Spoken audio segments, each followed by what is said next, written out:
Hi Year 8 and welcome to our next lesson on Macbeth. We're powering through Act 5. So you'll remember last time we looked at Lady Macbeth sleepwalking in Act 5 Scene 1 and how that told us a little bit about her as a character. We're now looking at how the fates of Lady Macbeth and Macbeth are contrasted. So to start with, what I want you to do is expressing in your own opinion, I want you to respond to the statement that we have on the screen now. So the fate of Macbeth was fixed before we even met him in Act 1, Scene 3, and there was no way he could have avoided killing Duncan, Banquo, and Macduff's family. To be king was his destiny, and his end is equally unavoidable. So what do you think? Write your answers, and then move on when you're ready. All right.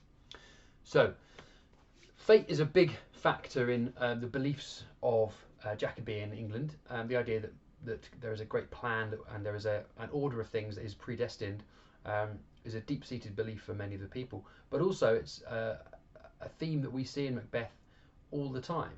So in many ways the idea of something being out of our control is seen as being quite normal.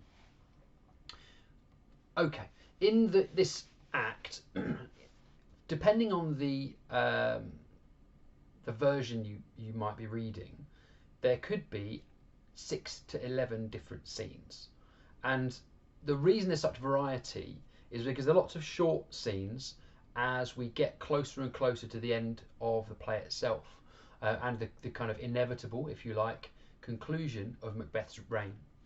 And perhaps you could say that this kind of increased frequency of short scenes is comparable to the practice of using very short sentences to build up tension in dramatic literature, but also potentially it's necessary as the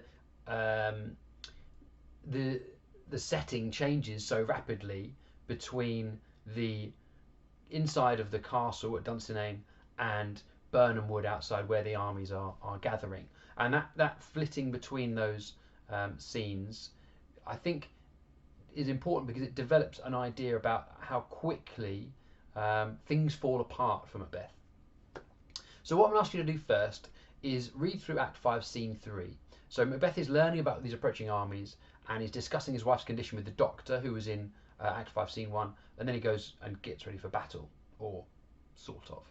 So I want you to read through this scene and then answer the 3 questions of number 1 being who or what is said to be ill in this scene. Number 2, have we seen other examples of sickness or disease? And I'll come back to you with some answers for that.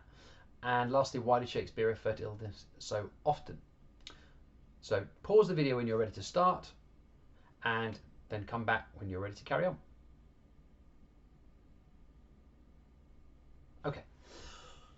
So you should be able to find a couple of examples for question 1, but for question 2, I think it's important to refer back to lots of other parts of the play. So there are many scenes in which we see the idea of illness and sickness being talked about, not just in a physiological disease type way, but also mental turmoil. So right at the very beginning, if you like, back in Act 1, Scene 7, Lady Macbeth says to Macbeth, was the hope drunk wherein you dressed yourself?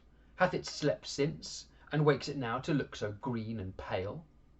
So the idea that he is breaking this promise, and it must be sickness or illness that is making him break this promise to her. In Act 2, Scene 1, when Macbeth sees the dagger in front of him, is this a dagger I see before me? He then sort of tries to dismiss it and saying it's a dagger of the mind, a false creation proceeding from the heat-oppressed brain.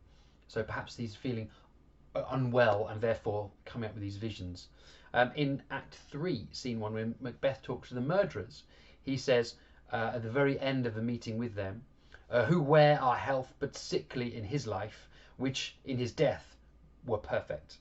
So the idea that he is sick and unwell whilst Banquo lives, but once he's dead, everything will be fine. Perhaps that is a strange way of curing a disease. In Act 4, Scene 1, when Macbeth is talking to Lennox, having just met the witches again for their next round of prophecies, he asks Lennox, did you see them, did you hear them? He says, no, I didn't. So he says, infected be the air whereon they ride, and damned all those that trust them.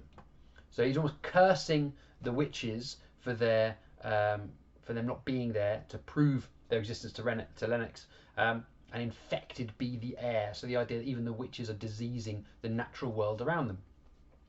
And lastly, if you think back to Act 4, Scene 2, when Lady Macduff is about to be murdered, she says to Ross about her husband, his flight was madness. So again, these things are, this theme appears throughout every act in the play.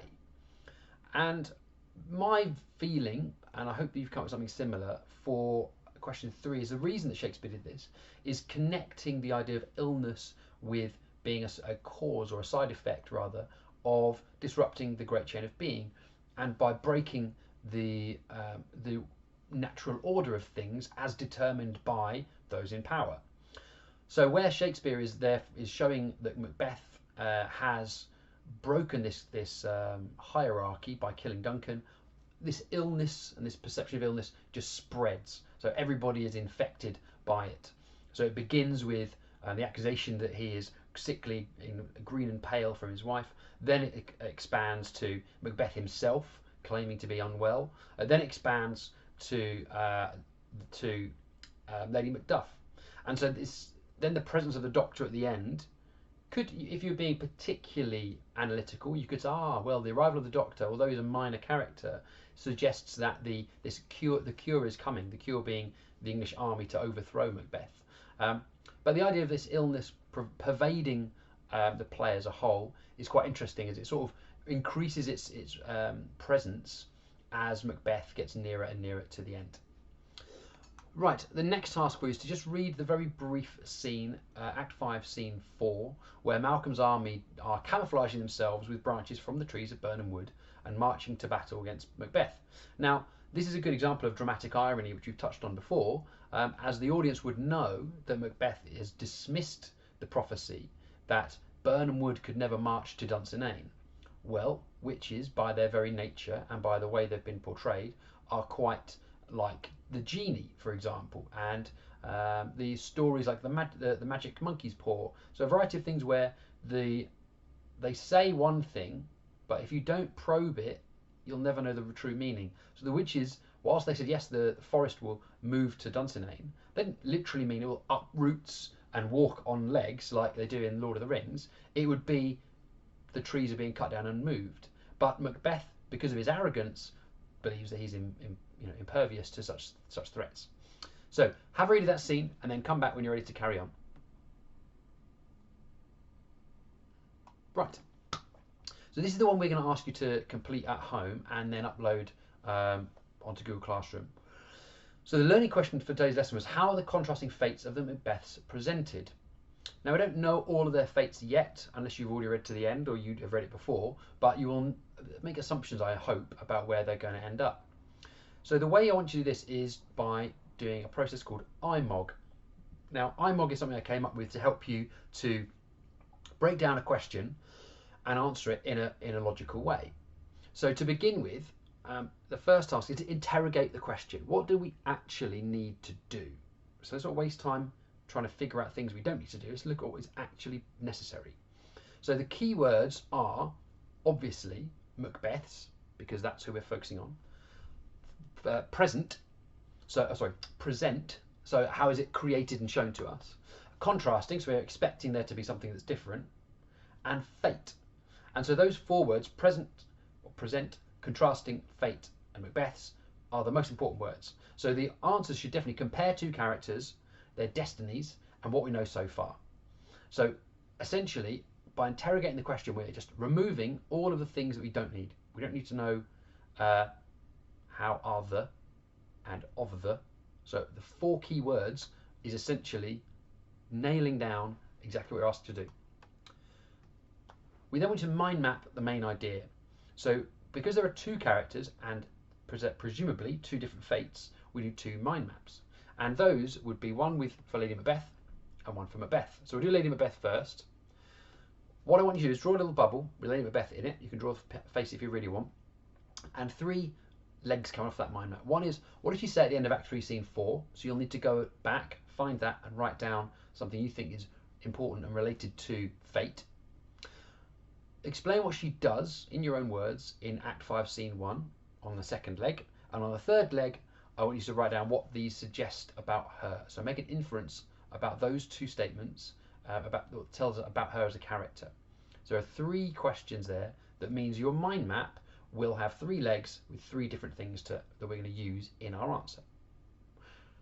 You can pause it now to go and do that, or I can show you the Macbeth mind map. Up to you. Right, so for the Macbeth mind map, we'll put Macbeth in the middle of this one, and there'll be 3 things for him. Two. What has happened to Macbeth over the course of the play? So I want you to explain as briefly as you can what's happened to him as a character. How has he progressed? How much control does he have over his fate, in your opinion? And lastly, is there a quote from that last scene that relates back to, or the last scene being Act 5, Scene 3, that relates to his fate? Add that to it. So you should now have 2 mind maps, one for Lady Macbeth and one for Macbeth, with 3 legs off each, with 3 different ideas around it. So those 6 things are the things we could talk about if we're writing an essay to answer our learning question. And each of those things could be used in a short paragraph. So what you need to do now is order. So the interrogate is number 1, mind map number 2, order is number 3. Order the ideas. So what that means to rank them about what you think is the most important thing to talk about. Which of these pieces of evidence or these ideas can help you answer the learning question? So you could write a lot about Macbeth's change from a sort of unwilling thane who's violent, yes, but and ambitious, but maybe not willing to take that extra step, to a murderous and merciless king. And you could incorporate the idea that violence will result in violence, and that's why his fate is going to inevitably be to come to a head against Malcolm's army. But that's 1, maybe 2 ideas. You need to develop your thinking into multiple ideas in the same piece of writing.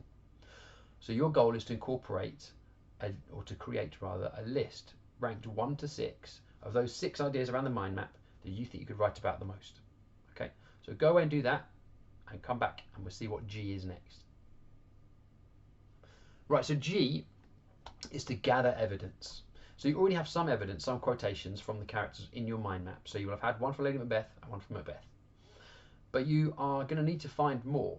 You need to find another couple of things. So where you've got on your mind map those legs coming off, which have an idea but no quote, we need to think about where we can find a quote to support your idea from Act 5 or earlier if you want.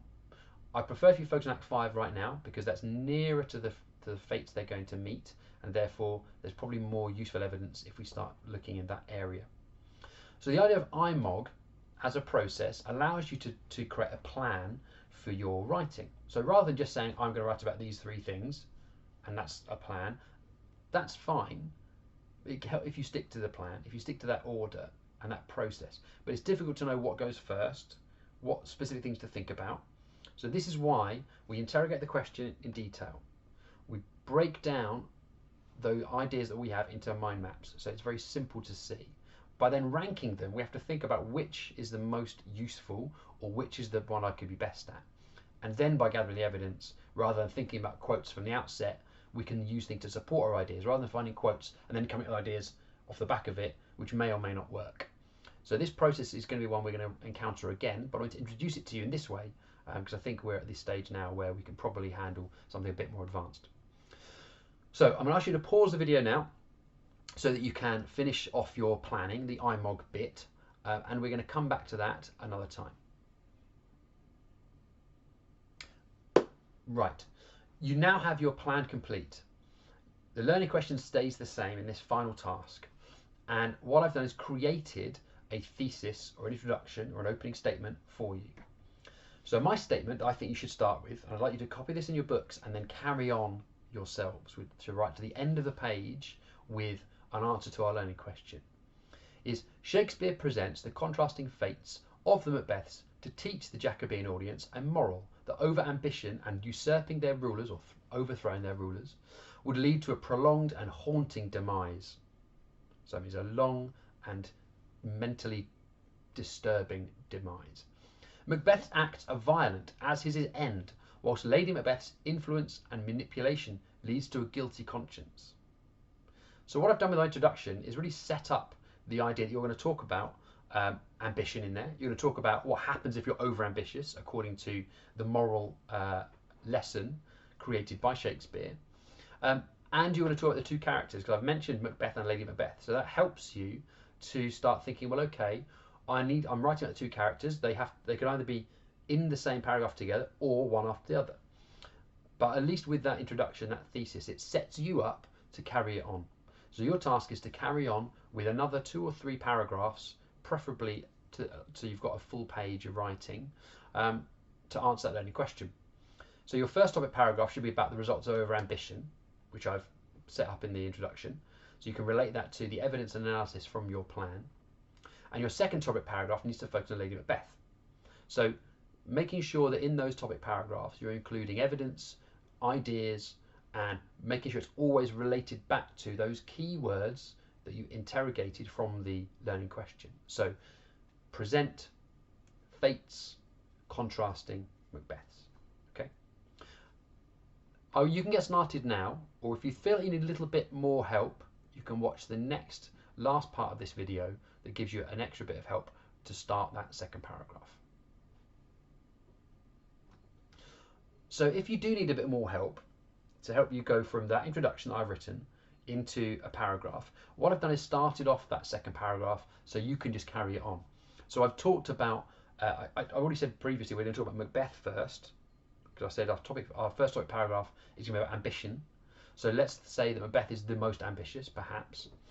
And I've set this up by saying in Macbeth, the play, sleep is used to develop the theme of innocence, conscience, and guilt. It shows that innocence and guilt can affect sleep, and how losing one's innocence can mean losing one's ability to sleep. As Macbeth killed Duncan, he loses his innocence. Obviously, Duncan was asleep. And the idea of being both relating this to the illness and fate is that people relate their fates to their dreams, their ambitions, don't they? And so sleep is meant to be innocent and peaceful, and you're safe. Whereas what Macbeth has done is he's disrupted Duncan's peaceful sleep by murdering him. Now that is going to should have, according to the lesson taught by by Shakespeare through Macbeth, it should have a negative impact on him as a person. So we start to see the introduction of the ideas of illness and insanity as the play progresses. So his fate is sealed because he's murdered Duncan. He loses that innocence, and he loses the conscience that tells him not to do it, and he gains guilt.